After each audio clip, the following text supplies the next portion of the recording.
Even in years when snow can't seem to find us, thousands of skiers travel back to nature to find it. And Chronicle is no exception. Now that's what I'm talking about. We love to ski. From bunny hills to black diamonds, we've got 40 years of history on the slopes. But what does 400 years of ski history look like? To find out, we traveled to the New England Ski Museum at the base of Cannon Mountain in New Hampshire with author and historian E. John B. Allen. A Swedish bishop got kicked out of Sweden because of the Reformation. Then he wrote this vast book. The original 16th century images recreated here are considered the first printed depictions of skiers whose Northern European descendants would 300 years later arrive in New England with their skis in tow. This story and many others are outlined in Allen's 2022 book, Traveling the Old Ski Tracks of New England.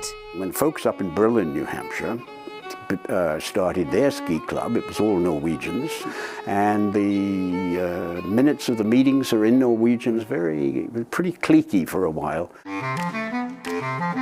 A Maine cabinet maker, Theo Johnson, helped to expand the sport in 1905 when he started selling skis and advertising how to use them. It's the first real how to ski book in the United States. History leaves the pages in the museum where you can see an actual early Theo Johnson ski. It just shows you how fine they were, how really well made, very carefully made. Look at the tips and so on. And they would just tie them to regular boots? There were no ski boots until probably 1910-ish. A walk through the museum shows the evolution of ski boots and some less successful experiments. But a clue to the area's biggest innovation lives just outside. Today, trams and lifts are indispensable, but that wasn't always the case. You go up Cannon Mountain on your skis and come down, and you're a pretty good skier if you go up a second time and come down. One of the first trams in the U.S. was built right here in 1938, revolutionizing the amount of runs you could make in a day. Despite all of this history, the museum's most popular attraction remains local legend Bode Miller's 5 Olympic medals. Miller made his mark as an alpine skier, a downhill, speed-based style that originally took off in the 1930s. If you look at the poster of the 1932 Olympic Games held in Lake Placid, you will see that the image is of a jumper. That was then. This is now, as modern Olympics have added yet another twist. Freestyle skiing is skiing terrain and doing tricks on skis. Wesley Preston is a program director at Loon Freestyle in New Hampshire. It's actually a family business, family passion. We ended up in New Hampshire because my father got a job at Waterville Valley as the program director for the freestyle team. And my brother and I grew up in that.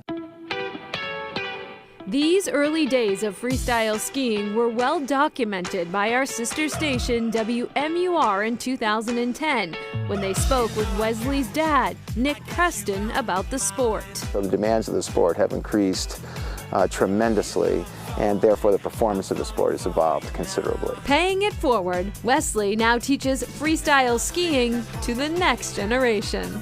So name some of the moves. From the very basic, a spread eagle, and then we go into grabbing your skis or crossing your skis, an iron cross. It looks so cool. So yeah, definitely.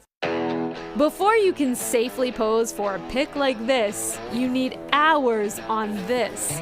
Wesley starts his students inside on a padded trampoline. A lot of people may think of it as a daredevil sport, but it's really a training sport that you learn the fundamentals and then you step up to the next level and slowly progress to those complicated, difficult tricks you may see in the Olympics or on the X Games. Though Wesley does not work with adults, he makes a special exception to see if he can teach this seasoned reporter my first trick.